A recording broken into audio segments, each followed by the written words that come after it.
Kita mo, dito sa bakasyonan, yan lang ang maririnig mo. Huni ng anong ibon yan. Ah.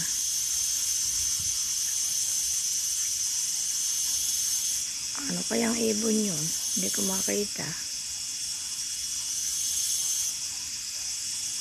Huni ng ibon o alarma ng kasa? Alarma ng kasa, siguro. Ng bisino.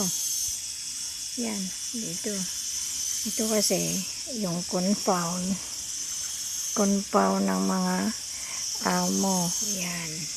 Yan lahat. Ay, sila lang ang nakatira dito. Ito yung pinaka-gate. Nga doon. Pero ang bahay namin nandun pa sa dulo.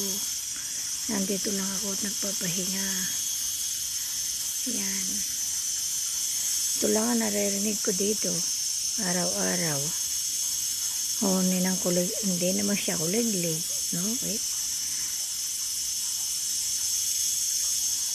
Sakit sa tainga. Wala kang marinig na ugong ng ambulansya. Puro ganyan lang.